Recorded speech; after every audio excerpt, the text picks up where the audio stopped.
The Grand Conclave of the Hegemony had never witnessed silence quite like this. 700 delegates from 43 sovereign species sat frozen in their tiered seats, the vast amphitheater of polished obsidian and gold reflecting their collective shock back at them in infinite repetition. The holographic display at the center of the chamber still glowed with the words that High Executive Vrail had just broadcast across every active frequency in known space. A declaration so bold, so absolute, that even his own advisors had gone pale. The Terran Compact is hereby stripped of diplomatic standing. Any vessel bearing human registry is subject to seizure. Any colony under Terran governance is open to rightful claim. Humanity has 30 cycles to surrender unconditionally or face the full military response of the hegemony. In the human observation booth, a modest glass enclosure on the chamber's eastern wall, two figures sat very still. Commander Zachary Steele rested his elbows on the railing and pressed his fingertips together. He was a large man, broad through the shoulders, with the kind of weathered face that came from 30 years of service in environments that tried consistently to kill him. He said nothing for a long moment. Then he exhaled through his nose. Ambassador Eleanor Pierce sat beside him. She was elegant, precise, the sort of person who chose every word like a surgeon choosing an instrument. She had been humanity's diplomatic voice to the hegemony for 11 years. She had negotiated trade routes through disputed nebulae, defused a border conflict that had lasted 2 centuries before humans arrived, and once talked a fleet admiral down from orbital bombardment using nothing but mathematics and a cup of tea. She looked at Vrail's glowing declaration and then looked at Zachary. "They have absolutely no idea," she said quietly. "No," Zachary agreed. "They really don't." High Executive Vrail descended from the declaration podium with the smooth confidence of a being who had never lost. His species, the Valdry, had not lost a war in 400 years. They were tall, 7 feet of armored musculature, with compound eyes that processed 30 frames per second and reflexes engineered over millennia of predatory evolution. The hegemony they led controlled 60% of the galaxy's habitable systems. They had watched humanity for 2 decades and seen a species that was, frankly, unimpressive on paper.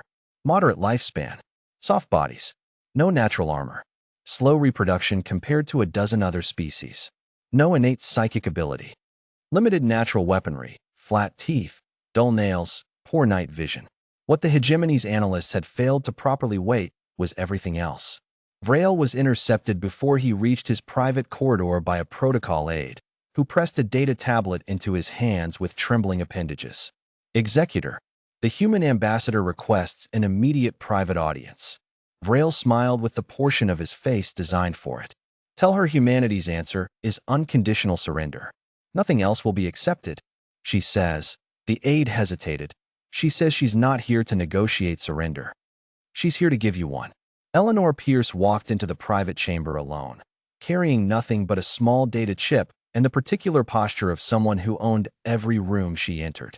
Vrail looked at her with the contempt that the powerful reserve for the small. She was, by his assessment, precisely as threatening as she appeared, which was to say, not at all. One human, soft, unarmed, here to beg. She placed the data chip on the table between them and sat down. "I'm going to show you something," she said, "and then I'm going to give you 24 hours to rescind your declaration. After that, the window closes, and what happens next is entirely on you."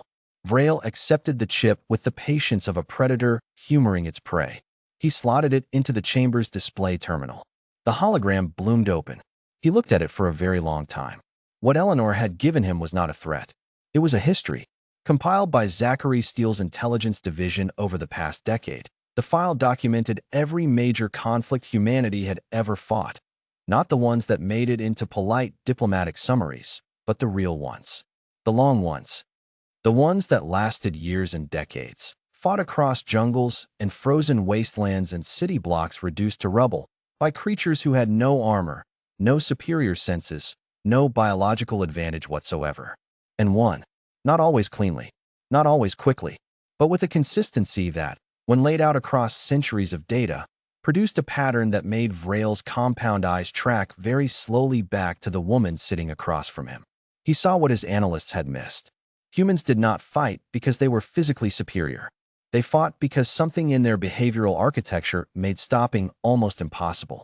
They felt fear, genuine, measurable fear, and continued anyway. They sustained catastrophic losses and reorganized. They invented, adapted, and modified their approach mid-conflict at a rate that no species the hegemony had encountered could match. They had looked at their own biological limitations and spent 10,000 years engineering around every single one of them. No natural armor, they built armor. No natural weapons, they built weapons that could level mountains. Poor night vision, they built technology that turned darkness into daylight. Slow reproduction, they built medical systems that kept their soldiers alive through injuries that would have killed any Vaudry warrior 3 times over. And underneath all of it, underneath the technology and the tactics and the adaptation, was something that the file flagged in a dozen different ways and that Vrail had no word for in his language. In humanity's language, the closest term was spite. Humans, when told they had lost, had a documented tendency to disagree. Loudly. For generations, if necessary. I want you to look at page 47, Eleanor said. Her voice was calm and pleasant, the way still water is calm. Page 47 was a behavioral analysis.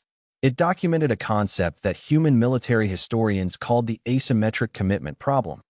In simple terms, when a Vaudry warrior calculated that the cost of continuing a conflict exceeded the potential gain, they withdrew. This was rational. This was efficient. This was how the hegemony had maintained its 4-century winning streak, by choosing conflicts carefully and exiting cleanly when the math stopped working.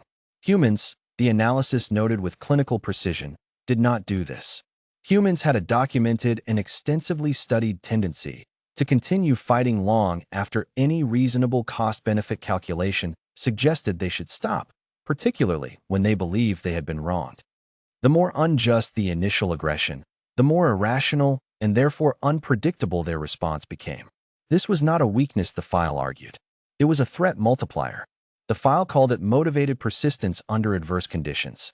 Zachary Steele, who had written much of the analysis himself, had once described it to a colleague more simply: we don't stop being angry just because it's expensive. Vrail set the data chip down.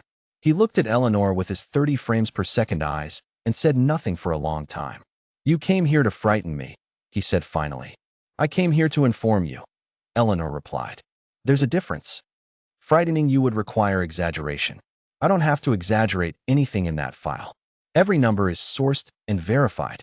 Every conflict is on the historical record. I'm just presenting data you should have had before your executor made a galaxy-wide broadcast. And you're Zachary Steele, the man in the observation booth. He compiled this. Most of it. He's been waiting for this conversation for about 6 years.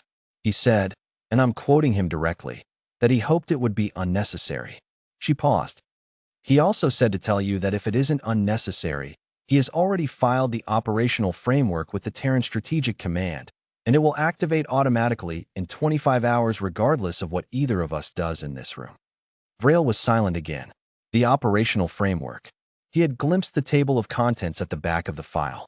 He had not needed to read it in detail to understand the scale. Your species is not what we modeled, he said at last. No, Eleanor agreed. We rarely are. She stood, adjusting the sleeve of her jacket with the unhurried precision of someone who had made her point and was prepared to let it sit. 24 hours, Executor. The declaration was broadcast on every active frequency. The retraction will need to match it. Anything quieter, and the framework activates anyway. Commander Steele was very specific about that. She walked to the door and stopped. For what it's worth, she said, turning slightly, I genuinely hope you take the exit. We're not interested in war. We never are, at the start. That's the part your analysts keep modeling incorrectly. A small, precise pause. It's the finish that's the problem. She left. High Executor Vrail of the Vaudry hegemony stood alone in the private chamber for a very long time. Then he called for his communications officer. The retraction broadcast reached every active frequency in known space 17 hours and 42 minutes later, well within the window that Zachary Steele had specified. In the observation booth, Zachary received the confirmation on his datapad, read it once, and set it face down on the railing. Done, he said. Eleanor stood beside him, watching the hegemony delegates file out of the amphitheater below in bewildered clusters, their understanding of the galaxy quietly rearranged. Done, she agreed. Neither of them said anything else. There was nothing that needed saying. The math had spoken, the history had spoken, and humanity, as it had a habit of doing, had made its point without firing a single shot. This time,